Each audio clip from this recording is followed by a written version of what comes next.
आज के शो में। इनकम टैक्स कवानीन में नैब बड़ी तब्दीली का ख्वाहां। क्या सियासतदानों और उनके अहले खाना के मुल्की और गैर मुल्की टैक्स रिकॉर्ड्स तक नैब को रसाई मुमकिन होगी? टैक्स कवानीन में तब्दीली से क्या सियासतदानों और पब्लिक सर्वेंट्स के खिलाफ घेरा मजीद तंग होगा? अस्सलाम वालेकुम। बस पर्दा हकायक सनसनीखेज इंकशाफात प्रोग्राम बेनकाब में हूँ आपके साथ सैफान खान। नाज़रीन, बड़ा अहम पहलू है नैब की कारकर्दगी पर। हम अक्सर इस प्रोग्राम में गुफ्तगू करते हैं, आपको ये बताते हैं कि नैब की मजमूई कारकर्दगी ये रही है। और ये जो लफ्ज़ है मजमूई कारकर्दगी, थोड़ा सा इसका ब्रेकअप आपके सामने पहले रखते हैं। हम जब कहते हैं कि नैब की कारकर्दगी बड़ी उम्दा रही है तो जो पिछले 18 साल का अरसा है वो 18 साल और फिर जो पिछले 3 साल हैं उसका कंपैरिजन करते हैं तो आपको बताते हैं कि कंपैरेटिवली यानी मुआवजा किया जाए तो 18 साल की कारकर्दगी एक तरफ और गुज़श्ता 3 साल की कारकर्दगी एक तरफ। और कारकर्दगी क्या होती है? कारकर्दगी ये होती है कि कितने अरब रुपए की बिलवास्ता या बिला वास्ता वसूली नैब की तरफ से हुई है। वो लूटी हुई रकम की जो वसूली है, जो कौमी खजाने को जमा की गई है, उसके जरिए कारकर्दगी नैब की जांची जाती है कि आखिरकार कारकर्दगी अच्छी रही या बुरी रही। तो इसी तरह हम जब कहते हैं कि उम्दा कारकर्दगी तो हम आपको फैक्ट्स एंड फिगर्स के साथ ये बात बताते हैं, ऐसे नहीं कि हम ऐसे ही अपने आपको बता रहे हैं कि उम्दा कारकर्दगी रही। तो ये मैं फिगर इसलिए आपके सामने कोट कर रहा हूँ क्योंकि आज बड़े एक अहम मौजू पर हम गुफ्तगू करेंगे आज इस प्रोग्राम में। तकरीबन नैब ने 323 अरब रुपए सिर्फ साल 2020 में बिलवास्ता बिलावास्ता यानी डायरेक्टली और इनडायरेक्टली रिकवर किए हैं। और अगर ये रकम अगर आप देखें जाके पीछे तो 18 साल के अंदर भी तकरीबन 800 अरब से कुछ ज्यादा नैब ने रिकवर किए हैं मजमूई तौर पर। टोटल रिकवरीज 818 अरब के तकरीबन 814 अरब रुपए बनती हैं। उनमें से 323 अरब रुपए सिर्फ साल 2020 की रिकवरीज हैं। फिर 3 साल के अंदर जो रिकवरीज हैं वो अपनी जगह अलग हैं। तो ये 3 साल जो रहे ये उम्दा कारकर्दगी, इस वजह से इसको टाइटल दे दिया गया कि ये उम्दा कारकर्दगी नैब की रही। मैं कुछ केसेस की तफसीलात आपके सामने रखता चलूँ। जैसे मशहूर ज़माना जाली अकाउंट्स केस है, जो फेक अकाउंट्स केस है, जरदारी साहब और दीगर जो उसमें इस पर एजी मजीद और दीगर नाम उसमें शामिल थे। उस केस की डिटेल्स पे नहीं जा रहा, सिर्फ नंबर्स आपके सामने रख रहा हूँ कि तकरीबन 33 अरब रुपए, क्योंकि ये हालिया केस है, सबके जहनों में इस पता है फेक अकाउंट्स केस, तकरीबन 33 अरब रुपए नैब रिकवर कर चुका है। यहाँ पर मजमूई तौर पे 45 के करीब मुल्ज़िमान अब तक नैब कहता है बन चुके हैं, जिनमें से 20 मुल्ज़िमान प्ली बार्गेन कर चुके हैं। प्ली बार्गेन से मतलब कि वो लूटी हुई रकम वापस करने की रजामंदी कर चुके हैं, कुछ से रिकवरी हो भी चुकी है। जो रिकवर्ड अमाउंट है तकरीबन 33 अरब रुपए बनती है और इनमें तकरीबन 14 रेफरेंसेज अभी ज़ेरे समात हैं। मजीद 16 इंक्वायरीज 14 इन्वेस्टिगेशन अलग हैं जो इस पर चल रही हैं इन केसेस के ऊपर। तो मतलब कहने का यह है कि नैब की कारकर्दगी जब उम्दा कहते हैं तो वो ये होती है। अब कुछ ऐसे अहम कवानीन हैं इनकम टैक्स के हवाले से, जो इनकम टैक्स ऑर्डिनेंस है 2001 का। नैब चाहता है कि कानूनी मावनत उसको हासिल हो हुकूमत की तरफ से, ताकि नैब का काम ज़्यादा अच्छे तरीके से और अदा हो सके। ये जो इनकम टैक्स लॉज हैं इसमें नैब क्या अमेंडमेंट चाहता है, आज का प्रोग्राम हम इस पर फोकस रखेंगे। आज आपको ये बताएंगे कि इनकम टैक्स लॉज में कौन कौन सी शिकें हैं जिस पर नैब ने बाकायदा कानूनी तौर पर, क्योंकि ये समरी जो है नैब की तरफ से वजारत कानून और वजारत खजाना तक जा चुकी है, हुकूमत को फैसला करना है अहम तरीन फाइनेंस बिल के हवाले से। तो ये जो तजावीज़ हैं वो क्या हैं, इस पर बात कर रहे हैं पहले आपके सामने कि आखिरकार ये तजावीज़ है क्या। इसमें एक एस्पेक्ट बड़ा इंपॉर्टेंट है कि नैब ने जो तजावीज़ दी हैं इनकम टैक्स लॉज में चेंज करने की, उनका इतलाक 2001 यानी इनकम टैक्स ऑर्डिनेंस 2001 से उसने इतलाक की है। यानी तकरीबन 20 साल पुरानी पास्ट ट्रांजैक्शंस, क्लोज ट्रांजैक्शंस या पुराने खाते जो कि बंद हो चुके हैं वो भी नैब खोल सकेगा अगर ये तरामी मंजूर होती हैं। 20 साल पुराने खाते भी नैब खोल सकेगा अगर ये तरामी मंजूर होती हैं। इसी तरीके से इसमें जो एक और इम्पॉर्टेंट लफ्ज़ है, क्योंकि अक्सर हम जो करप्शन के केसेस उठाते हैं नाज़रीन, तो हमें पता चलता है कि जो जायदाद और एसेट बियॉन्ड मीन्स के जो बुनियादी केसेस होते हैं उससे पता चलता है कि फ़ला मुबैना तौर पर ब्यूरोक्रेट है, उसने अपने बेटे के नाम, अपने भाई के नाम, अपनी अहलिया, अपनी भाभी, रिश्तेदारों के नाम पर जायदादें खरीदी हुई होती हैं। इसी तरह पॉलिटिकली एक्सपोज जो भी इंडिविजुअल है, और ये लफ्ज़ जो पॉलिटिकली एक्सपोज्ड है इस पर भी थोड़ी रोशनी डाल देते हैं। अगर पॉलिटिकली एक्सपोज्ड कहा जाए जो इस तरामीम में शामिल किया गया है, तो वो लोग हो सकते हैं जो कि मेंबर हैं पार्लियामेंट के, यानी सियासतदान जो ऑनरेबल मेंबर हैं पार्लियामेंट के, ब्यूरोक्रेसी के लोग हैं, पब्लिक सर्वेंट्स हैं, वो लोग जो कि सर्विस में हैं इस वक्त पाकिस्तान में किसी हुकूमत की, और होल्डर्स हैं पब्लिक ऑफिस के। और इसके अलावा नैब ने यह भी इजाज़त मांगी है कि न सिर्फ वो बल्कि उनके जो अहले खाना हैं, यानी उनके जो बच्चे हैं, उनकी बीवी, उनके जो भी रिश्तेदार हैं, उनके हवाले से भी जो है नैब को उनके जो अकाउंट्स, उनके जो टैक्स डिटेल्स हैं उसकी दस्तरस नैब को हासिल हो। और इसमें दस्तरस सिर्फ लोकल अकाउंट्स की नहीं, बल्कि जो उनके ऑफशोर लेवल पे एसेट्स यानी मुल्क से बाहर एसेट्स हैं, उस पर भी नैब ने रसाई मांगी है। तो ना सिर्फ एक पब्लिक ऑफिस होल्डर या पॉलिटिकली एक्सपोज पर्सन, बल्कि उसके अहले खाना, उसकी औलाद, उसकी अहलिया, तमाम की तफसीलात नैब, अगर ये तजावीज़ मंजूर होती हैं तो नैब हासिल कर सकेगा। नैब ने तजवीज़ दी है। इसी तरह से द सेक्रेटरी लॉ, क्योंकि मैंने जिस तरह कहा कि सेक्रेटरी लॉ ये फॉरवर्ड कर चुके हैं इस वक्त फाइनेंस मिनिस्ट्री को, और अब कहा जाता है जी हतमी फैसला हुकूमत ने करना है, वज़ीर साहब ने करना है। उम्मीद है कि कुछ बेहतर फैसला इस हवाले से आएगा। लेकिन जिन शिकों के हवाले से तरामीम की बात की गई है, उसमें एक इंपॉर्टेंट शिक जो है वो सेक्शन 216 है, section 216 of income tax ordinance. ये जो इस पर राजदारी होती है, अगर आप कहा जाए कॉन्फिडेंशियलिटी जो होती है इस पर टैक्स पेयर्स की, यानी उनके जो तमाम जो टैक्स रिटर्न्स वो जमा करा रहे हैं उसको कॉन्फिडेंस में रखा जाए, वो राज रखा जाए उसको, उस हवाले से अहम तरीन शेख है।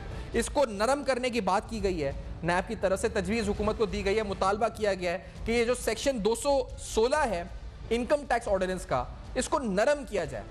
अच्छा, ये मिसाल के साथ नैब ने इंडिया की मिसाल भी दी है, जहां पर एक सेक्शन 137 का जिक्र नैब ने किया है, और ये बताया कि ये 1964 में वहां से इंडियन पार्लियामेंट ने निकाल दिया था कानून से, जिसके तहत जो सीक्रेसी होती है, यानी जो इस वक्त राजदारी होती है पब्लिक ऑफिस होल्डर्स के जो टैक्स डिटेल्स हैं ऑफशोर या लोकल जो भी उनके मामलात हैं, वो ख़त्म हो जाती है। तो ये सेक्शन 216 को नरम करने का नैब ने मुतालबा किया, ख़त्म या नरम करने का मुतालबा किया है। और मिसाल भारत की दी है, जहाँ सेक्शन 137 के तहत 1964 के अंदर ये ख़त्म हो गई थी। तो अगर देखा जाए तो भारत 1965 की जंग से पहले ये मामला ख़त्म कर चुका था। पाकिस्तान में 2021 में नैब ये मुतालबा कर रहा है, और हुकूमत देखते हैं अभी भी करती है या नहीं करती है, क्योंकि यहाँ पर एक बहुत बड़ा कार्टेल, ब्यूरोक्रेसी, सियासतदानों का गठजोड़, कॉन्ट्रैक्टर्स का, जिसकी वजह से कभी ये होने नहीं दिया गया। ये भी है जी, NAB also seeks access to tax data being shared by other countries under the avoidance of double taxation treaty और organization for economic cooperation and development. ये OECD वही है इस पर जो डेटा फराम करती है, जिस बुनियाद पर दुबई के अंदर असासों की छानबीन, दीगर ममालिक के अंदर जो इस पर ऑफशोर एसेट्स के हवाले से छानबीन होती है। तो नैब ने कहा है जी कि उस टैक्स डेटा को भी नैब को दस्तरस या रसाई दी जाए जो बैरून ममालिक में ऑफशोर एसेट्स हैं, पब्लिक सर्वेंट्स के, पॉलिटिकली एक्सपोज पार्लियामेंटेरियंस के, उस तक नैब को रसाई जो इस वक्त मुमकिन बनाई जाए। और ये बड़ी अहम बात है, क्योंकि बहुत सा पैसा, नाज़रीन, हम अक्सर इस प्रोग्राम में आपको बताते हैं कि वो पैसा पाकिस्तान से जा चुका है, बाहर जा चुका है।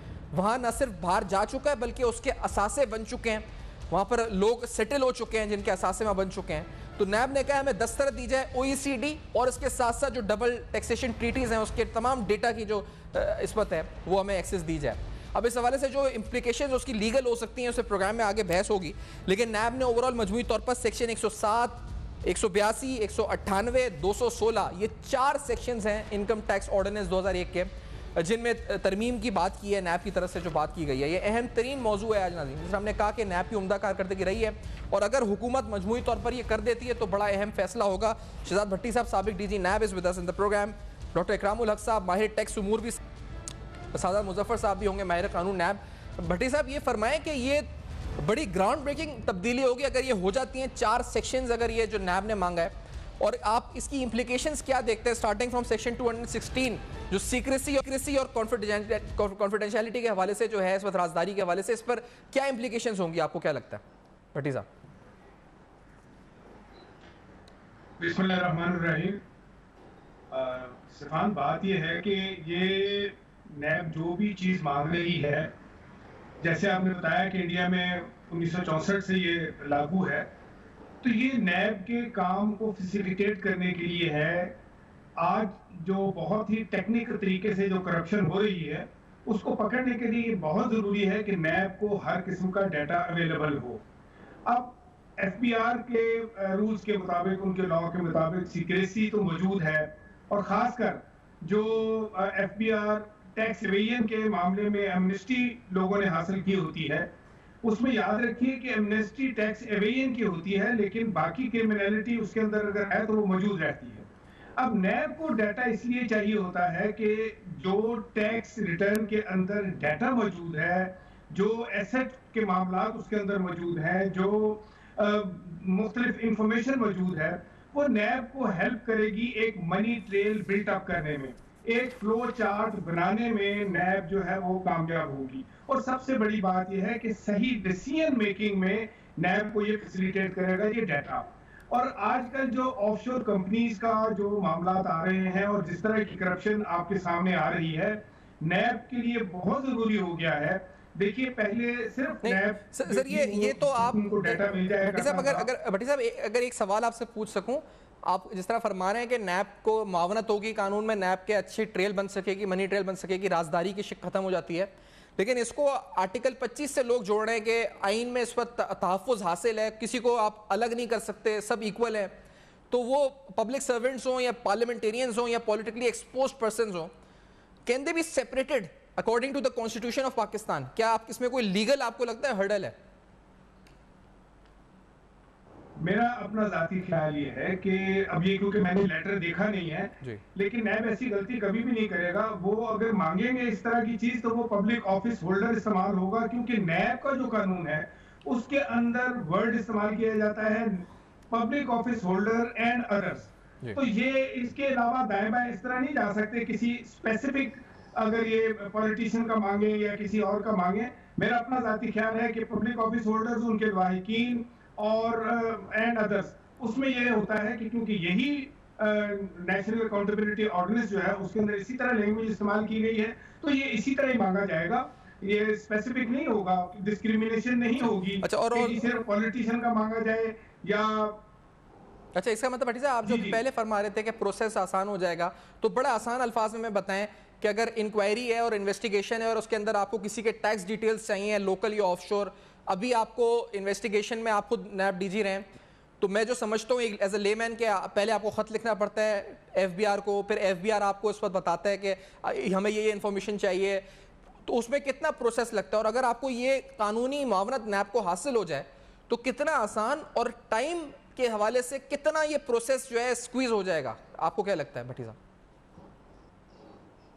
मेरा ख्याल है कि अगर ये कानूनी तौर पर अप्रूव हो जाता है तो फिर तो नैब को एक लिंक मिल जाएगा, नैब की एक्सेस हासिल होगी नैब को कि वो किसी भी शख्स के डाटे तक पहुंच जाए एफबीआर के कंप्यूटर के जरिए, वो लिंक एक नैब को प्रोवाइड कर दिया जाएगा। जैसे कि नादरा से आप किसी का शनाख्ती कार्ड देख लेते हैं तो आपको पता चल जाता है कि ये ओरिजिनल है या जाली है, तो उसी तरह आपको वहां से रियल टाइम में एक इंफॉर्मेशन मिल जाएगी। वरना तो आपको महीने लग जाते हैं ये चीज डिग आउट करते करते। और आपको पता है कि टैक्स रिटर्न के अंदर देखिए नैब जो है अब टैक्स एवेजन के केसेस नहीं करती।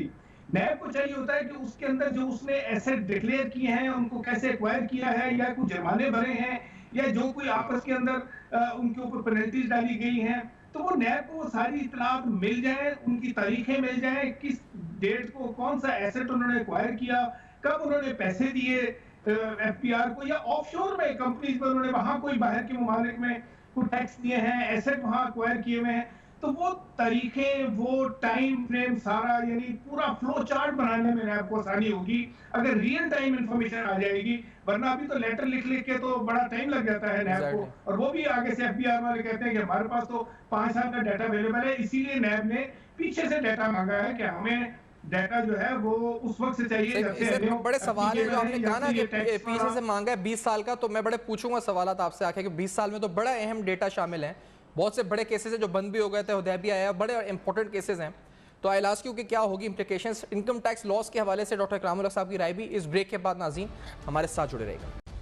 वेलकम बैक, आप देख रहे हैं बेनकाब, और आज बेनकाब में आपके सामने इनकम टैक्स ऑर्डिनेंस के हवाले से कुछ अहम तरामीम जो नैब की तरफ से तजवीज़ की गई हैं और ये ऑफिशियली लॉ मिनिस्ट्री से फाइनेंस मिनिस्ट्री तक जा चुकी हैं, इसकी इंप्लीकेशंस क्या हो सकती हैं। सेक्शन 216 से स्टार्ट करते हुए डॉक्टर इकरामुल हक साहब, मिसाल दी गई है इंडिया के सेक्शन 137 की कि वहाँ 1964 में ये काम हो गया था, और पाकिस्तान में अगर ये हो जाए, थोड़ी नरमी इसमें हो जाए, तो ये जो सीक्रेसी, राजदारी और ये तमाम चीज़ें आसान हो जाएं।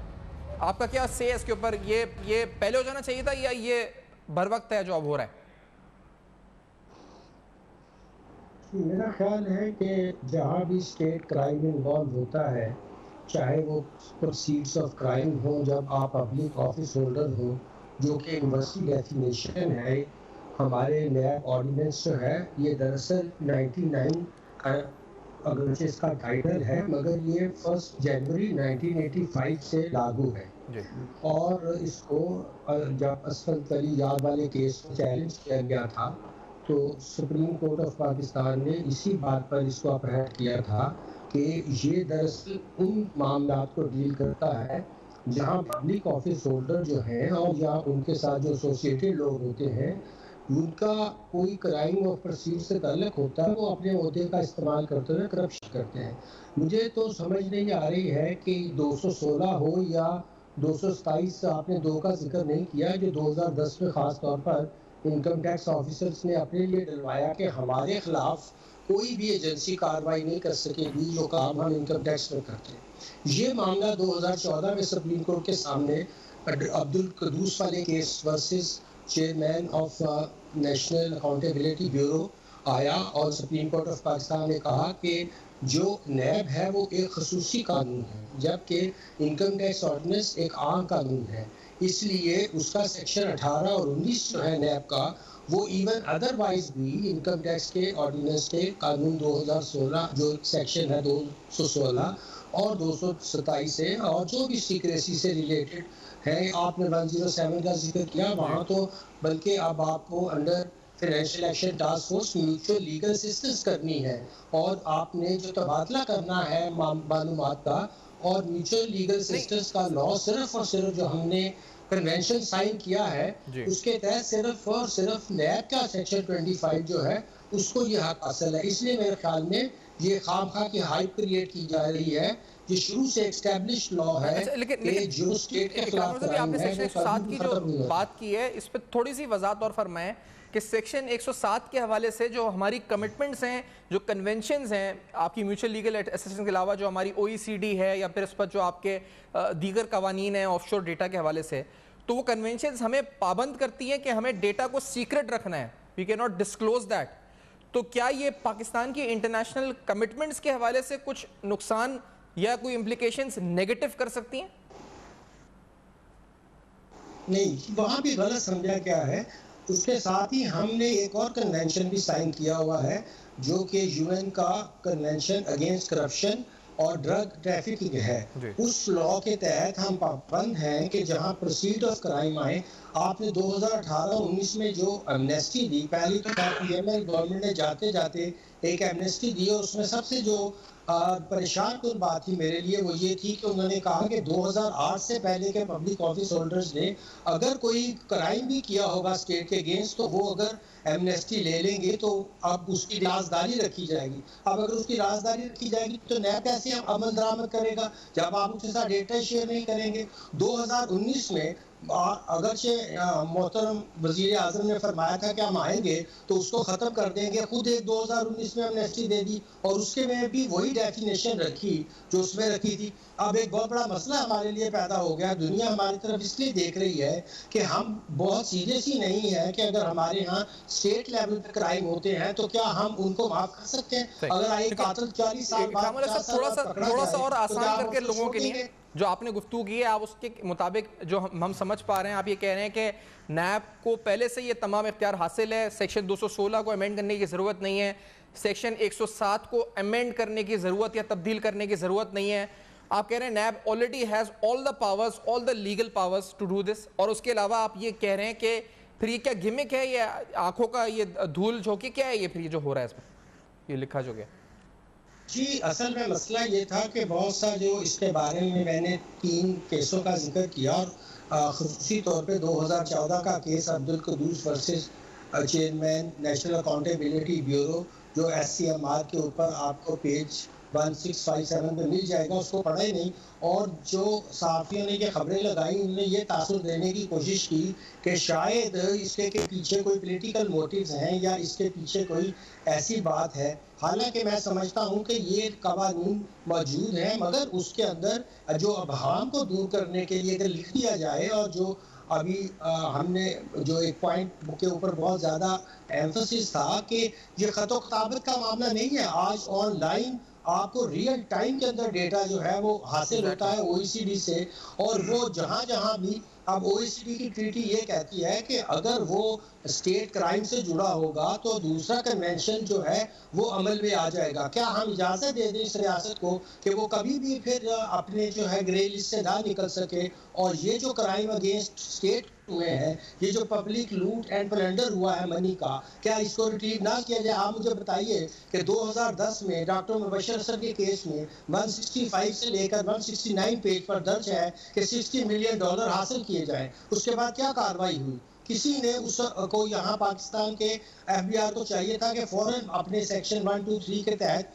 उसकी प्रोविजनल असेसमेंट करता, और अगर वहाँ से नहीं हासिल हो सकते थे तो उनकी जायदाद से यहाँ हासिल करता।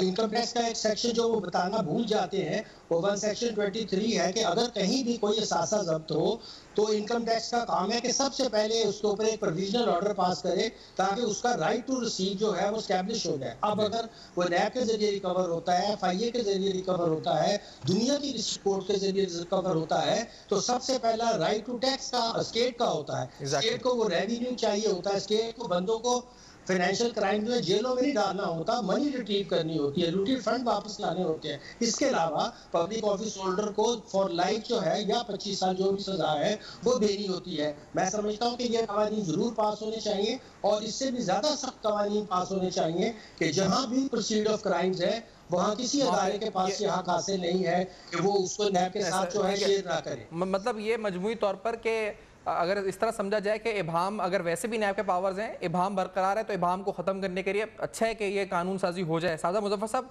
आपको भी खुशामदीद कहेंगे इस प्रोग्राम में।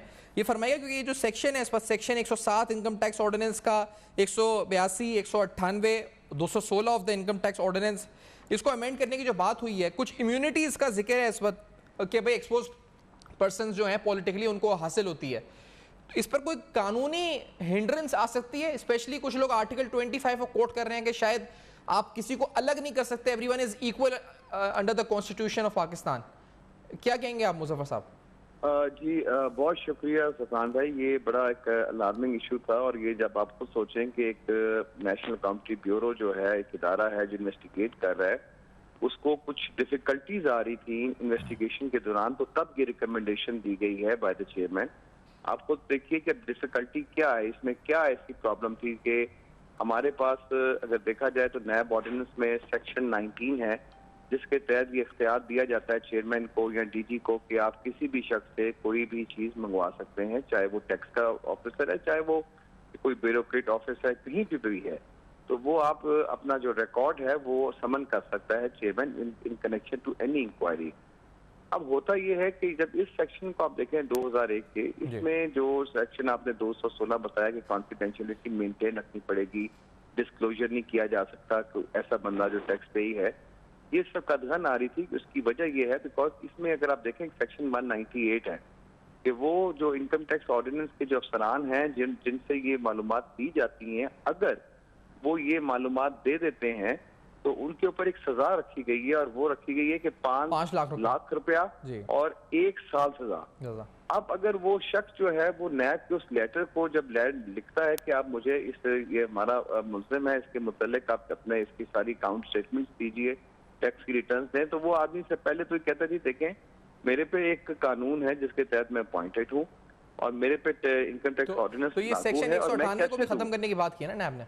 जी, अब इसी वजह से जब वो आदमी जब उस अपनी मुश्किलात का बताता है कि मैं बीइंग अ टैक्स एम्प्लॉय मैं नहीं मुझे देख लेनी है इस पर मुजफ्फर साहब, ये बताइए, मैं इकरामुल हक साहब आपकी भी राय इस पर जानूंगा कि ये तो कॉन्फ्लिक्ट है, अगर खानवा भी है इसमें, तो इसका मतलब अगर 5 लाख रुपए जुर्माना या 1 साल तक की सजा इसके ऊपर है, इस पर आपकी राय भी जानेंगे, शायद भट्टी साहब से भी जानेंगे। लेकिन अहम तरीन तजावीज़ है नाज़रीन, इन तजावीज़ की इम्प्लीकेशंस सियासी तौर पर क्या होंगी, सियासी तौर पर क्या होंगी, हम ये भी जानेंगे इस ब्रेक के बाद कि 20 साल पुराने खाते खुल सकेंगे तो कौन कौन खतरे में है, किस किस के गिर्द जो है घेरा तंग हो सकता है, ये सब कुछ इस ब्रेक के बाद हमारे साथ रहेगा।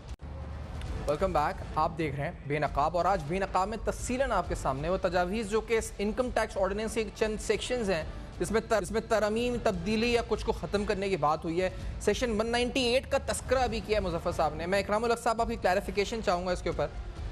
ये एक तरफ सेक्शन 198 5 लाख जुर्माना जो मुजफ्फर साहब कह रहे थे इसमें ख़त्म करने की बात भी की गई है, ये फिर क्यों है इस पर अगर नेशती है और वो आगे से बोलता है 5 लाख जुर्माना हो सकता है? इकरामुल हक साहब। इस सेक्शन को 216 के साथ मिलाकर पढ़ना चाहिए। अगर 216 के अंदर कोई इलीगली काम किया गया हो, यानी अनऑथराइज तरीके से वो इंफॉर्मेशन लीक की गई हो, तो फिर 198 के अंदर सज़ा का सवाल पैदा होता है। जब वो इंफॉर्मेशन एक कानूनी तरीके से दी गई है और एक ऐसे कानून के तहत दी गई है जो कानून जो है इसको ओवरराइड करता है 216 को, जिसके बारे में सुप्रीम कोर्ट ऑफ पाकिस्तान का फैसला भी है और ये इंटरप्रिटेशन का एक असूल भी है कि हमेशा जो जनरल लॉ होता है उसको जो स्पेशल लॉ होता है वो ओवरराइड करता है, चाहे वो लेटर इन टाइम हो या अर्लियर इन टाइम हो। वैसे भी ये नैप ऑर्डिनेंस 99 में जब आया तो मैंने अर्ज किया इसकी जो एप्लीकेशन है वो 1 जनवरी 1985 से है। नहीं, मैंने पढ़ा, आपका ओपिनियन नहीं पढ़ा इसके बारे में थे। लेकिन इकराम साहब, ये होता कहाँ है यहाँ पे? एसेट रिकवरी के हवाले से जो आपकी एमनेस्टी है, उसके बावजूद एफबीआर उनसे पूछता है लोगों को इस पर खत लिखे कि आपने फला एसेट जब भेजा था, जो ऑलरेडी एमनेस्टी भी ले चुके हैं, कि उनकी पास्ट ट्रांजेक्शन बारे पूछा जाता है। तो वो जो आप कह रहे हैं कि स्पेशल लॉ ओवररूल कर जाता है इस पर, लॉ को कहाँ होता है यहाँ पर? एफबीआर कहाँ सुनता है किसी की? जी, वो नहीं पूछ सकते। उन्होंने ये कानून गलत पास करवाया था। एक तो ये मनी बिल का पार्ट नहीं होना चाहिए था। दूसरा, जब उन्होंने एमनेस्टी दे दी तो वो आम बंदे से नहीं पूछ सकते, ये पूछ सकते हैं पब्लिक ऑफिस होल्डर से। बार बार हमें ये बात ध्यान में रखनी चाहिए कि यहाँ पे एक क्लास ऑफ जो है पर्सन्स की बात हो रही है।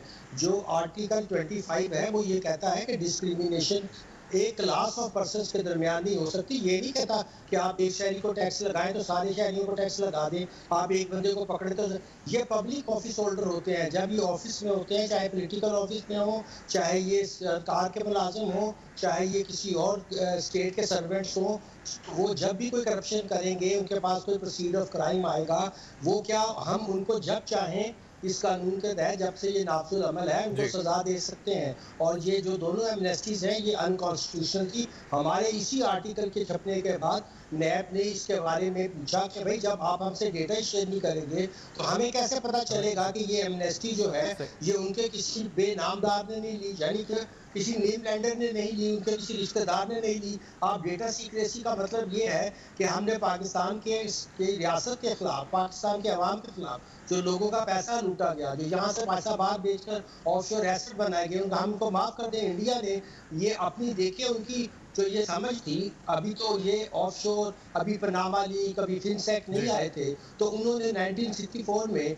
उनका लॉ 61 में आया था, 3 साल बाद भी उन्होंने उसमें से ये एक्सेप्शन क्रिएट कर दी थी कि जब पब्लिक ऑफिस होल्डर होंगे उनके ऊपर सीक्रेसी का लॉ अप्लाई नहीं करेगा। मगर हम है बजाय उनको सजा देने के उनको एमनेस्टियाँ देते हैं, उनको जो है मनी बाइटिंग स्कीम देते हैं। फिर यही नहीं, एक चेयरमैन मसूद, मैं नाम नहीं लेना चाहता, वो प्राइवेट सेक्टर से आए थे और यहाँ बैठकर टीवी चैनल्स पे दिफा किया करते थे कि ये जो हमने एसेट बाइटिंग स्कीम्स दी हैं ये बहुत अच्छी हैं। ये अच्छी नहीं है जनाब, ये पब्लिक ऑफिस होल्डर अगर इसका इस्तेमाल करेंगे, या उनके जो लवाकीन हैं, या उनके जो लोग डिपेंडेंट हैं, जो इनका जो कि नैब में पूरी उसकी डेफिनेशन मौजूद है, जिसको हम एसोसिएट्स कहते हैं, पॉलिटिकली एक्सपोज पर्सन्स के लिए अगर हम ये कानून बनाएंगे तो दुनिया की नज़र में हम ये कह रहे होंगे कि दरअसल पाकिस्तान एक बनाना रिपब्लिक है जहाँ पे जो लोग पावर में हैं, बिल्कुल रियासत के खिलाफ अपने ओहदों पे हैं, वो उसका नजायज इस्तेमाल करते हैं। अच्छा, इस बारे में रियासत के खिलाफ जो क्राइम करते हैं चेयरमैन नैब जो टैक्स के हवाले से बात कहते रहे, मैं भट्टी साहब आपकी इस पे ओपिनियन भी चाहूँगा। लेट्स हियर दिस फर्स्ट कि चेयरमैन नैब जो हैं वो टैक्सेशन के इशूज़ के हवाले का जो मौक़िफ़ मुख्तलिफ औक़ात पे जब उन्होंने बात की है तो क्या गुफ्तगू की है? लेट्स हियर दिस, क्या कहें? 10 इंतहाई अहम तरीन फैक्टर होते हैं बिजनेस को जनरेट करने के लिए, इक़्तिसादी तरक्की को बेहतर बनाने के लिए। उन 10 फैक्टर्स में से नैब एक फैक्टर में भी शेयर होल्डर नहीं है। मतलब उन तमाम चीज़ों में नैब का कोई किरदार ही नहीं। देखिए, फ़र्ज़ कीजिए कि आप टैक्स इम्पोज करते हैं, नैब का उसमें कोई किरदार नहीं। आप टैक्स में इजाफा करते हैं, नैब का उसमें कोई किरदार नहीं। आप मोड या डिवाइस बनाते हैं उस टैक्स को रियलाइज़ करने के लिए, नैब का उसमें कोई किरदार नहीं। डॉलर की कीमत ऊपर चली जाती है, नैब का उसमें कोई किरदार नहीं। अच्छा, इसके अलावा चेयरमैन नैब अक्सर कह चुके हैं कि क्योंकि ये नैब भी कहता है कि जो एफबीआर के मामलात हैं उसमें नैब नहीं आएगा, नहीं मुलव्वस होगा। भट्टी साहब, ये जो सियासी केसेस हैं, सियासतदान हैं, वो इस पे बड़ा शोर करेंगे। मेरे ख्याल से तो हर वो आदमी शोर करेगा, सियासतदान मजमूई तौर पर नहीं, या ब्यूरोक्रेट हो, जो ईमानदार नहीं होगा, क्योंकि अगर उसकी सब चीज़ें ट्रांसपेरेंट हैं और उसके अहले खाना की भी सब चीज़ें ट्रांसपेरेंट हैं, बोथ ऑफशोर और लोकल, वो तो शोर नहीं करेगा। लेकिन अगर कोई शोर करेगा तो वही होगा जो ईमानदार नहीं होगा। अच्छा, दूसरी बात इसमें भट्टी साहब ये कि जो 20 साल पुराने केसेस खुलेंगे, उससे पुराने खाते खुल जाएंगे, तो ये एक नया पंडोरा बॉक्स नहीं हो जाएगा कि एग्जैक्टली फला डेट को फला ये हुआ था, बहुत कुछ पहले तो हमारे इस वक्त हिस्ट्री में बहुत बड़े इंपॉर्टेंट केसेस है, मेगा केसेस है, क्या नैब उन सबको दोबारा खोल सकेगा फिर क्या? पहली बात तो ये है कि देखिए, इकरामुल हक साहब ने बड़ा वाज़ेह कर दिया कि नैब जो है, नेशनल अकाउंटेबिलिटी ऑर्डिनेंस जो है, वो 1985 से लागू है। तो लिहाजा नैब तो पीछे से वैसे ही जाके पूरा कंप्लीट डाटा ले सकती है। लेकिन ये याद रखिए कि जब नैब किसी के खिलाफ क्रिमिनल केस बनाती है, उसने एक फ्लो चार्ट बनाना होता है, पूरी मनी ट्रेल बनानी होती है, तो उसको पीछे वैसे ही जाना होता है। उसको राइट उस वक्त से लेना पड़ता है। एक अगर ब्यूरोक्रेट है तो उसने किस वक्त अपनी सर्विस का आगाज किया था, वहां से लेकर नीचे तक आना पड़ता है, कहाँ कहाँ उसकी पोस्टिंग थी, कब उसने टैक्स रिटर्न दी, उसने कब अपने डिक्लेरेशन एसेट किया। ये सारी चीजें ट्रेस करने में मदद देती हैं कि आया उसने लीगल एसेट बनाए हैं या इलीगल बनाए हैं। और बड़ी अच्छी बात की इकरामुल हक साहब ने कि क्या हम ये मैसेज देना चाहते हैं कि हमारे यहाँ FATF को ये मैसेज आएगा कि हमारे यहाँ ऐसे कानून मौजूद हैं जो प्रोटेक्ट करते हैं क्रिमिनल्स को। तो बेशक हमारा जो नेशनल अकाउंटेबिलिटी ऑर्डिनेंस है, वो ओवरराइडिंग क्लॉज उसके अंदर मौजूद है, लेकिन जैसा कि साहब मुजफ्फर साहब ने कहा कि कोई अगर इबहम है तो उसको दूर करने के लिए अगर ये कार्रवाई की जा रही है तो ये मेरा ख्याल है बहुत अच्छी है। नैब को फैसिलिटेट करेगी, नैब के काम को फैसिलिटेट करेगी। और क्रिमिनल तो शोर हर वक्त मचाता है, ये तो आपके सामने है कि वो हर वक्त ये कहता है कि जी शायद ह्यूमन राइट्स जो है वो वायलेट करती है नैब। कुछ भी नहीं होता, बिल्कुल डेफिनेशन मौजूद है। असफंदियार वली केस को अगर आप खंगाल के देखें, उसमें एक एक क्लॉज को बड़ी डिटेल के साथ लिखा गया है कि नैब के क्या दायरा इख्तियार लीगल है। जहां जहां वर्ड देखिए, वो जो केस आया था वो था कि जी नैब शायद जो नेशनल अकाउंटेबिलिटी ऑर्डिनेंस जो है वो ड्रैकोनियन लॉ है, तो उसको खत्म करने के लिए वो कोर्ट में गए थे, सुप्रीम कोर्ट में, और उस वक्त तकरीबन 3 या 4 चीफ जस्टिस उस पीरियड में चेंज हुए। भट्टी साहब से पूछूंगा, हुकूमत को अब क्या करना चाहिए? सर, हुकूमत को अब ये तमाम चीजें, क्योंकि ये तो आई हुकूमत इस पर एंटी करप्शन एजेंडे के साथ है और इस मुल्क से लूटी हुई दौलत को इस वक्त वापस करने के लिए आई है, और वाकई में पिछले 3 साल में खैर नैब एक ऑटोनोमस बॉडी है जिसने इस वक्त रिकवरीज की हैं चेयरमैन नैब के अंडर, लेकिन मजमूई तौर पर बेहतरी आई है आप जो इस वक्त एहतसाब के अमल के हवाले से। तो आपको लगता है हुकूमत विल गो फॉर इट और नॉट, कि इस पर जो प्रेशर आएगा पॉलिटिकल इम्प्लीकेशंस की हो सकती हैं? ब्यूरोक्रेसी पहले ही कहती है कि हम काम नहीं कर रहे, हम साइन नहीं करेंगे, रोड नहीं बन रही, डेवलपमेंट नहीं हो रही, कि डरे हुए बैठे हुए हैं। तो क्या ये अगर हो जाता है तो उसके बाद ब्यूरोक्रेसी से भी एहतजाज आ सकता है क्या? या मुझसे पूछ रहे हैं? जी भट्टी साहब। आप देखिए, इसमें जो भी चोर है वो शोर तो मचाएगा। वो ये कहना उसका कि जी वो साइन नहीं करेगा, या वो जो शख्स ईमानदार आदमी है वो अपना काम किए चला जा रहा है, ना उसको किसी चीज का डर है, ना वो डरता है, और वो काम अपना ईमानदारी से करता है। जो चोर हैं वही शोर करते हैं। असल में इसमें मेरा ख्याल है इस बात पे नहीं जाना चाहिए। दूसरी बात यह है कि डिस्क्रिमिनेशन हो नहीं रही है, सब ऑफिस होल्डर इसके अंदर आ रहे हैं। पब्लिक ऑफिस होल्डर में ब्यूरोक्रेट भी आता है, इसमें सियासतदान जो पब्लिक ऑफिस होल्ड करता है वो भी आता है। तो लिहाजा इसमें ये कोई किस्म की डिस्क्रिमिनेशन नहीं है। कोई ये नहीं होगा कि जी शायद नैब जो है वो स्पेशल चीजें ले रही है, स्पेशल नहीं ले रही है। बड़ा इकरामुल हक साहब ने क्लियर कर दिया है कि मुख्तलिफ केसों में ये चीजें बाबर करवाई जा चुकी हैं कि नैब का जो ऑर्डिनेंस है वो ओवरराइडिंग है। सिर्फ ये इबहम दूर करने के लिए ये कार्रवाई और ये मुजफ्फर साहब आप भी अपना लास्ट ओपिनियन, मुजफ्फर साहब please last opinion, your opinion आप मुझे बताएं कि ये इसकी इम्प्लीकेशंस क्या होंगी?